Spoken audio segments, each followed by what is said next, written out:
Bismillahirrahmanirrahim. Welcome to Ford Public School e-learning class 10th. Subject is chemistry. It's chapter 14th, atmosphere, part 4, and I'm your teacher Sana. So students page 144 पर हमारे पास society technology and science है. ठीक है, government should do more to control air pollution resulting from auto exhaust. ठीक है, so government is responsible to take some action against these auto exhaust और air pollution को कंट्रोल करने के लिए. Air pollution is the basic problem of today's world. In Pakistan most of the big cities have cross the permissible जो allowed level of pollution है. ठीक है, means certain level तक अगर गाड़ियाँ वगैरह एग्जॉस्ट करती हैं कुछ पोल्यूशन में, मतलब different harmful oxides of sulphur या नाइट्रोजन वगैरह एग्जॉस्ट करती भी हैं, केमिकल्स वगैरह डिफरेंट गैसेस, सो वो अलाउड है, लेकिन there is a certain limit. ठीक है, but in a big cities Pakistan has crossed that allowed level of pollution. Clean air is a serious problem in Pakistan and especially in a big and congested cities. ठीक है, तो जो बड़ी congested cities हैं, crowded cities हैं, उनमें air pollution clean air नहीं है and the air is very very polluted. In big cities, beside industrial pollution, auto exhaust is the most common air polluting agent. The auto exhaust emission is directly contributing to the air pollution. तो जितनी भी गाड़ियाँ वगैरह different gases directly exhaust कर रही हैं, मतलब emit कर रही हैं, वो directly air में add हो रहा है, और वही air पर human beings और animals जो है वो inhale करते हैं और उनमें different respiratory diseases फैल रही हैं इस वजह से.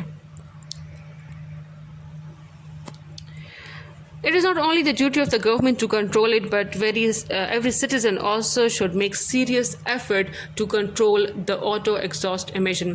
तो गवर्नमेंट के साथ साथ सिर्फ गवर्नमेंट रिस्पॉन्सिबल नहीं है इसके लिए, बल्कि जो सिटीजन्स हैं, जो हम लोग हैं, शहरी हैं, उनको भी चाहिए कि वो इस चीज़ को कंट्रोल करें. ठीक है, और ऑटो एग्जॉस्ट एमिशन मतलब इसको कंट्रोल करने में अपना रोल प्ले करें. On the government part it is suggested that it should formulate short और long term planning to reduce the auto exhaust emission problem in a big cities. ठीक है, तो गवर्नमेंट को चाहिए कि वो डिफरेंट ऐसे रूल्स बनाएं ऐसे कि वो डिफरेंट मतलब शॉर्ट और लॉन्ग टर्म प्लानिंग करें, जिसकी like as result of which जो ऑटो एग्जॉस्ट एमिशन है वो प्रॉब्लम सॉल्व हो सके बिग सिटीज़ में specially. Because without healthy environment there will be no healthy nation. क्योंकि अगर इन्वायरमेंट हेल्दी नहीं होगा, अगर एयर पोल्यूटेड होगा और वही पोल्यूटेड एयर ह्यूमन बींग्स पर इनहेल करेंगे, तो एक हेल्दी नेशन नहीं बन सकेगा. For effective control of auto exhaust emission it is suggested that the fuel quality में भी इम्प्रूव एंड स्टैंडर्डाइज. जो फ्यूल वगैरह गाड़ियों में होती हैं वो इम्प्रूव होनी चाहिए, उनकी क्वालिटी अच्छी होनी चाहिए. In big cities alternate fuel like solar और इलेक्ट्रिक वगैरह ट्रांसपोर्ट सिस्टम वो बनने चाहिए, इंट्रोड्यूस करने चाहिए. Large vehicles such as buses or trains may be used to transport in big cities. ठीक है, so instead of having individual car और गाड़ियाँ यूज़ करने की बजाय large vehicle यूज़ करनी चाहिए, buses यूज़ करनी चाहिए, so that people should avoid using their own vehicles which contribute emission to the environment. Government should encourage those persons who are developing, using and promoting use of alternative fuels such as methanol, ethanol and biofuel वगैरह. ठीक है, तो government को चाहिए कि वो encourage करें लोगों को, और वो who are developing मतलब अच्छी क्वालिटी ऑफ फ्यूल वो बनाएं, तो उन लोगों को इनकरेज करना चाहिए गवर्नमेंट को. The government must plan for producing such vehicles which are using alternate to source of fuel. So ऐसी गाड़ियाँ बनानी चाहिए जो कि सिर्फ फ्यूल यूज़ ना करें, बल्कि वो इलेक्ट्रिक कार, सोलर कार वगैरह भी उनको इंट्रोड्यूस करने चाहिए. The government should take strict action against those persons who are removing the vehicle silencer और नॉट प्रॉपरली मेंटेनिंग इट. तो अक्सर गाड़ियों में लोगों ने साइलेंसर वगैरह रिमूव किए होते हैं, जिनकी वजह से बहुत स्मोक निकलता है, बहुत air pollution like air pollution बहुत ज़्यादा होता है. तो गवर्नमेंट को चाहिए कि उन लोगों के अगेंस्ट भी एक्शन लें. Now the topic is ozone depletion and its effect. Definition: ozone O3 is an allotropic form of oxygen. ठीक है, हमारे पास ऑक्सीजन है. ठीक है, ऑक्सीजन के 2 allotropic form है. One is O2 and the other is O3. So O3 is the ozone. Consisting of their chemically bonded oxygen atom. ठीक है, तो क्या 3 chemically oxygen bond होते हैं. O3 के has a formula like this. ठीक है, जो इसका structure is like this, 3 oxygen combine हुए होते हैं और O3 बनाया होता है. ठीक है, ओजोन बनाया होता है. It was Sean Bain in 1840 who found that when an electric discharge was passed through oxygen, ठीक है, और air, a new gas of strange smell is form, ठीक है। तो शॉनबाइन एक साइंटिस्ट थे। Students there you can give the heading of definition and here the discoverer, right. So Schönbein 1840 में एक साइंटिस्ट थे। उन्होंने क्या किया था, उन्होंने कहा था कि जब इलेक्ट्रिक डिस्चार्ज से एक गैस हम पास करेंगे, जब इलेक्ट्रिक डिस्चार्ज है वो पास होगा थ्रू अ गैस, ठीक है, ऑक्सीजन से गैस या फिर एयर से पास करेंगे, एक न्यू गैस बनता है और उस न्यू गैस की एक स्ट्रेंज स्मेल होती है, ठीक है, लाइक डिफरेंट स्मेल होती है। He named this new gas as ozone. तो शॉनबाइन ने उस गैस को नाम दिया ozone, which is derived from a Greek word ओजोएटर meaning smell, and the name ozone was given due to its irritating odour mean smell. तो इसकी बहुत इरिटेटिंग सी स्मेल थी, इसलिए इसको ओजोन नेम दे दिया गया। The molecular formula of ozone is O3 and the molar mass is 48 ग्राम पर मोल, ठीक है, underline this. The ozone gas in the stratosphere combined with and forms a layer called ozone layer, ठीक है। तो ozone gas जो है वो stratosphere में कंबाइन होता है और क्या बनाते हैं, मतलब एक लेयर बनता है called ozone layer. Ozone stratosphere में प्रेजेंट है। The ozone layer saves the earth and living organisms from the harmful ultraviolet radiation of the sun. तो ओजोन का फंक्शन क्या है, the function of the ozone is to protect the earth, ठीक है, earth पर जो earth है उस पर लिविंग ऑर्गेनिज्म में प्लांट्स एनिमल्स है उनको प्रोटेक्ट करता है सन की अल्ट्रा वायलेट रेडिएशन से। यूवी अल्ट्रा वायलेट रेडिएशन जो है उनसे प्रोटेक्ट करता है लिविंग ऑर्गेनिजम्स को। सो स्टूडेंट्स, आपकी बुक में इंटरेस्टिंग फैक्ट है कि if all the ozone around the earth surface is condensed, ठीक है, जितना भी ओजोन है उसको अगर कंडेंस किया जाए, so it will form a layer of 2.5 millimetre thickness on the earth surface. तो 2.5 metre thickness of the layer बनेगा around the earth surface. Alright students, on page 146 there are the major properties and characteristics of ozone gas are given, ठीक है, हमारे पास physical properties हैं ozone की। अक्रंस stratosphere 80 kilometre above, ठीक है, हमारे पास ozone present होता है स्ट्रेटोस्फीयर में। एलोट्रोप ऑफ ऑक्सीजन है। Colour is like bluish in colour. Odour means smell, characteristic irritating चीज़ की स्मेल होती है। सॉलिबिलिटी सॉल्युबल इन वाटर में सॉल्युबल है, टर्पेंटाइन ऑयल में, ठीक है, ये लाइक सॉल्युबल है टर्पेंटाइन ऑयल में। Turpentine oil formula is C10H18 and glacial acidic उसमें सॉल्युबल है, ठीक है, एंड कार्बन डाइसल्फाइड में भी सॉल्युबल है हमारे पास ओजोन। लिक्विफाइड -112 डिग्री C पे पेल ब्लू कलर में जी हमारे पास आ जाता है when we liquefy the ozone gas, ठीक है। तो इसका कलर पहले ब्लूइश होता है लेकिन it can like change into pale blue colour liquid. Effect on rubber, harden the rubber tires and produce cracks in it, ठीक है, तो ये effect on rubber है।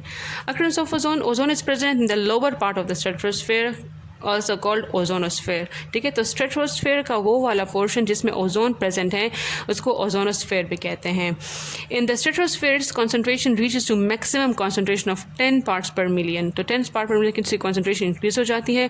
Ozone formation, ozone is form naturally by the chemical reaction involving solar ultraviolet radiation, sunlight and oxygen molecule which makes up 21% of the atmosphere.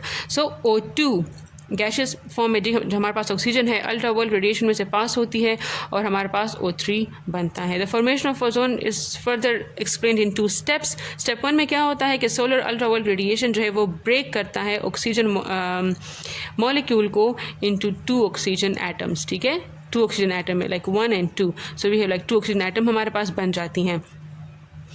Then second step में क्या होता है कि each of these highly reactive atom, अब ये individual atoms वो highly reactive हो जाते हैं और वो कंबाइन होते हैं ऑक्सीजन मॉलिक्यूल के साथ, ठीक है, जो इंडिविजुअल दिस वन एटम और this one they combine with oxygen molecule और क्या बन जाता है O3 ozone.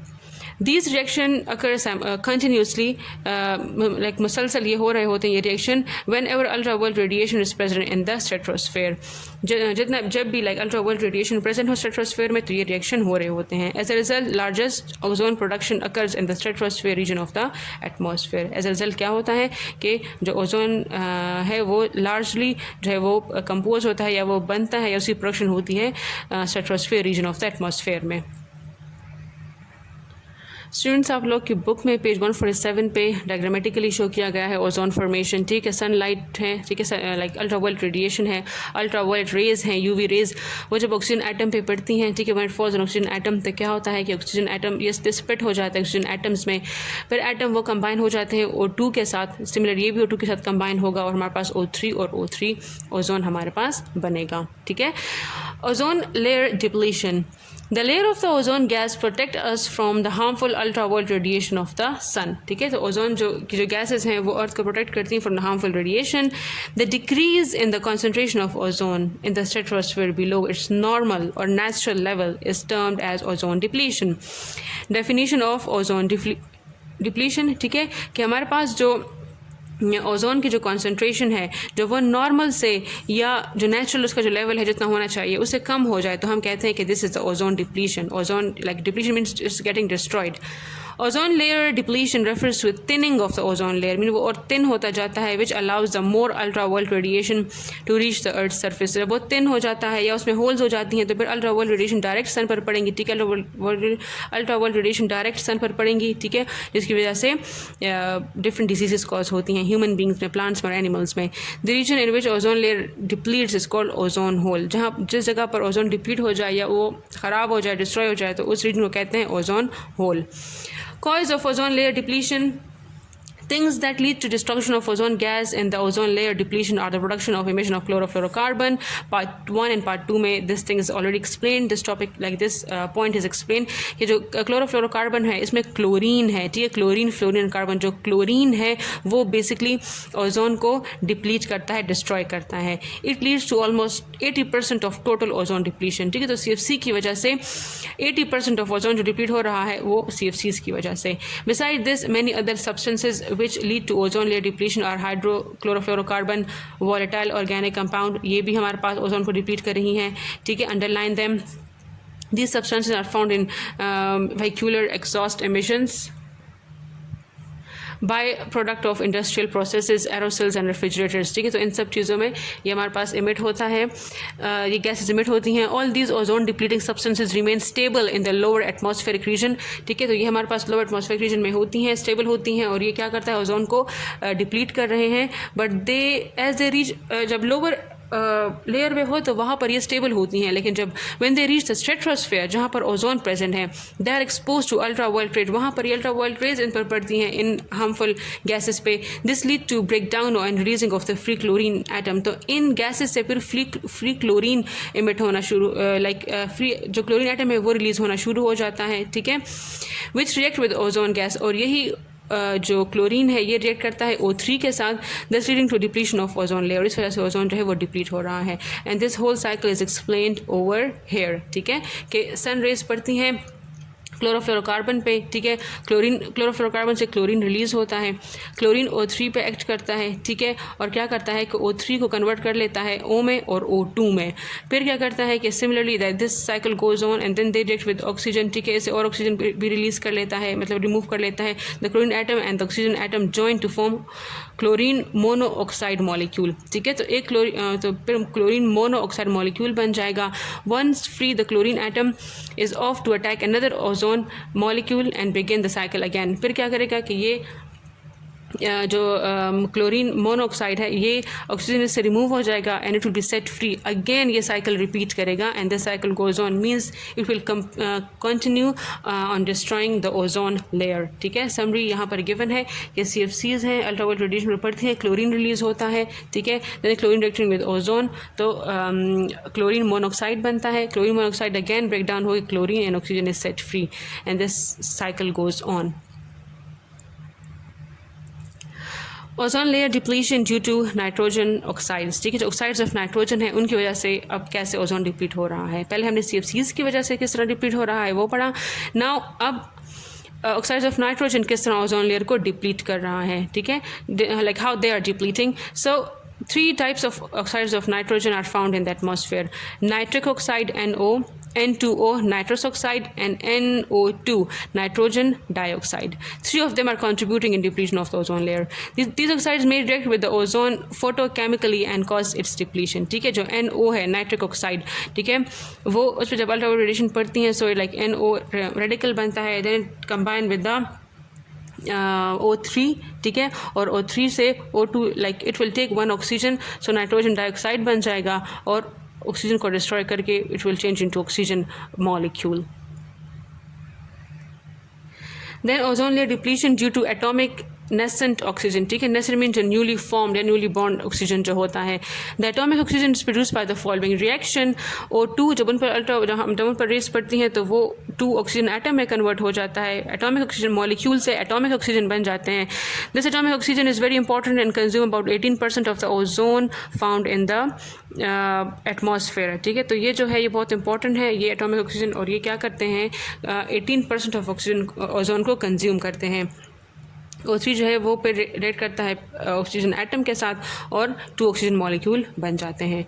Ozone layer depletion due to oxides of sulphur. The sulphur dioxide gas undergoes photochemical reaction with ozone O3, ठीक है, और उनको डिसोसिएशन करके थीमीन को ब्रेक डाउन करता है. सल्फर डाइऑक्साइड, ठीक है, कन्वर्ट इनटू उनके मीन्स इन पर जब अल्ट्रावायलेट रेडिएशन पड़ती हैं, फोटोकेमिकल रिएक्शन सनलाइट जब उन पर पड़ती हैं तो इनके रेडिकल बन जाते हैं and then they react with O3 और O3 को लाइक इट डिस्ट्रॉय, इससे ऑक्सीजन ले लेगा सल्फर डाइऑक्साइड और सल्फर ट्राइऑक्साइड बन जाएगा और O3 कन्वर्ट हो जाएगा O2 में ऑक्सीजन में, ठीक है. So in this way destroys the ozone. Then we have effects of ozone layer depletion. The depletion of ozone layer allows the entering of ultraviolet radiation from the sun into the earth atmosphere, ठीक है. तो अगर ozone layer deplete होगा या destroy होगा तो ultraviolet radiation directly अर्थ पर पड़ेंगी. This is associated with the number of health related environmental issues. इससे क्या होगा, बहुत ज़्यादा डिजीज़ फैलती हैं, ठीक है, हेल्थ इशूज़ और एनवायरमेंटल इशूज़ भी बहुत ज़्यादा बनते हैं, प्लांट्स वगैरह भी डिस्ट्रॉय होते हैं, ठीक है. सम ऑफ इट्स मेजर इम्पैक्ट में जो असर है, जो इसके जो नेगेटिव असरात हैं on the living things are given below. Skin cancer. Exposure to ultraviolet rays from the sun lead to increased risk of several types of skin problems, ठीक है, बहुत सारी स्किन प्रॉब्लम इनसे बनती हैं. In minor case it cause skin burn, ठीक है, सन burn होती है, ठीक है, स्किन जो है उस पर सन बर्न होता है and in major cases it damages the skin tissues and cause skin cancer, ठीक है. तो जो अल्ट्रावायलेट रेडिएशन है वो सनबर्न भी कॉज करता है, ठीक है. इसके अलावा स्किन टिश्यूज़ हैं वो भी डैमेज होती हैं और स्किन कैंसर भी होने का ख़तरा होता है. हम eyes damage. Ultraviolet rays are harmful for our eyes. Direct exposure lead to cataract problem and other related problem, ठीक है. तो जो अल्ट्रावायलेट रेडिएशन है they are also not good for eyes. अगर डायरेक्टली अल्ट्रावायलेट रेडिएशन जो है वो आई से पड़ती है, जैसे कैटरेक्ट प्रॉब्लम होता है, आई डिजीज़ है, ठीक है, और भी आई रिलेटेड बहुत से मसले से बनते हैं. Damage to immune system. Exposure to ultraviolet rays can weaken the response of immune system. Immune system जो हमारा है उसे डैमेज करता है, उसके जो फंक्शन है उसको स्लो डाउन करता है या वीक करता है. And even result in the impairment of immune system in extreme case. और अगर एक्सट्रीम केसेस में इम्यून सिस्टम को बहुत ज़्यादा लाइक डैमेज या ख़राब करने का ख़तरा भी होता है. Ageing of the skin. Exposure to ultraviolet rays accelerates the ageing of the skin, ठीक है. अगर अल्ट्रावायलेट रेज डायरेक्टली स्किन पर पड़ती है तो इससे स्किन वक्त से पहले स्किन जो है उसकी एजिंग होती है, ठीक है, और as a result you will look older than your actual age. तो अगर किसी की एक्चुअल एज कम भी है तो अपनी एक्चुअल एज से ज़्यादा उनकी एज नज़र आती है फिर, क्योंकि वो अल्ट्रावायलेट रेज की वजह से वो स्किन को डैमेज करता है. Effect on amphibians. It adversely affect the different species of amphibians and one of the major reason for the decline in the number of amphibian species, ठीक है. तो जो अल्ट्रावायलेट रेज है वो एम्फीबियंस को भी इफेक्ट करते हैं और इसी वजह से जो एम्फीबियंस हैं वो बहुत ज़्यादा कम, उनकी रेशियो बहुत ज़्यादा कम हो रही है, ठीक है. उनकी पॉपुलेशन है वो बहुत ज़्यादा कम हो रही है उनकी स्पीशीज़ की. It affect them in every stage of their life. तो डिफरेंट स्टेज लाइफ साइकिल होते हैं एम्फीबियंस के, वो उनको हर स्टेज पर इफेक्ट करते हैं. Effect on marine life. Ultraviolet rays have adverse effect on the marine ecosystem. Means जितने भी समंदरी मतलब समंदर में पानी में जितने भी एनिमल्स एंड प्लांट्स हैं उनको भी इफेक्ट करते हैं. These raise penetrate into water. मतलब जो सनलाइट जो सन रेज है वो वाटर के अंदर जाते हैं एंड किल माइक्रोऑर्गेनिज्म को किल करते हैं। वो माइक्रोऑर्गेनिज्म जो कि बेनिफिशियल हैं उनको भी किल कर लेते हैं। It also adversely affect the phytoplanktons, तो जो प्लांट्स, जो समंदर में जो प्लांट्स हैं उनको भी इफेक्ट करते हैं। Effect on plants, ultraviolet rays also affect the plants by changing the physiological and developmental process of plants. तो plants के different जो process है, growth process है, उनको भी affect करते हैं, उनकी development भी affect करते हैं, उनमें जो fruits और flowers grow करते हैं उनको भी affect करते हैं. They also alter mean change the time of flowering in some plant species. So कुछ plants के कुछ species में जो उनकी flowering time होता है, जिस time उनके flowers बन रहे होते हैं, ठीक है, तो उनको भी affect करता है. Effect on animals, ultraviolet rays cause serious problem for both humans and animals. ठीक है, तो ultraviolet rays हैं वो human को भी इफ़ेक्ट करते हैं, उन्हें भी serious problem cause करते हैं, और animals में भी. Effect on material, exposure to ultraviolet radiation reduce the lifespan of different synthetic material like plastic और nylon वगैरह. तो जो different जो plants वगैरह, different जो plastics वगैरह होते हैं, अगर उन पर direct sunlight पड़ती है तो वो with the passage of time के कलर चेंज हो जाते हैं, उनकी क्वालिटी ख़राब हो जाती है, वो भी ख़राब होते हैं. ठीक है, तो मटेरियलिस्टिक चीज़ें भी ख़राब होती हैं. Ways to bring down ozone layer depletion. How like we can protect our ozone layer? So ozone layer depletion is not something that affect any specific country or region. तो ऐसी बात नहीं है कि ओजोन जो है वो किसी अर्थ पे किसी स्पेसिफिक कंट्री को या स्पेसिफिक एरिया को इफेक्ट कर रहा है, बल्कि it is affecting the whole earth. ठीक है, अर्थ की जितनी भी कंट्रीज हैं, जितनी भी क्रीचर है, सबको equally they are its affecting. The whole world is expose to its adverse effect. ठीक है, जितने भी लोग हैं दुनिया पे सबको ये इफेक्ट कर रहा है, which make it important for each and every one of us to take action to reduce ozone layer. तो ये हम सब के लिए बहुत इंपॉर्टेंट है कि हम ओजोन लेयर को बचाएं, इसकी डिप्लीशन को मिनिमाइज करें. ठीक है, buying and using recycle product, saving energy, use of public transport can do a lot in combating ozone layer depletion. तो हमें चाहिए कि हम इंडिविजुअली अपना रोल प्ले करें, ओजोन को ख़राब मतलब डिस्ट्रॉय करने से बचाएं, डिप्लीट करने से बचाएं. How? By buying and using recycle product. ठीक है, चीज़ों को हम रिसाइकल करें, और हमें चाहिए कि हम रिसाइकल चीज़ें भी लें. ठीक है, सेविंग ऑफ एनर्जी वगैरह को सेव करें. Use of public transport, individual गाड़ियाँ यूज़ करने के बजाय बस मतलब जो लोकल ट्रांसपोर्ट है, पब्लिक ट्रांसपोर्ट है, वो यूज़ करें. ठीक है, तो individually if we play our role, so it will really help in in protecting the ozone layer. So dear students, this was the end of this topic. It's the part 4 of chapter 14. Inshallah we will continue our next topic in the next video. Stay home and stay safe.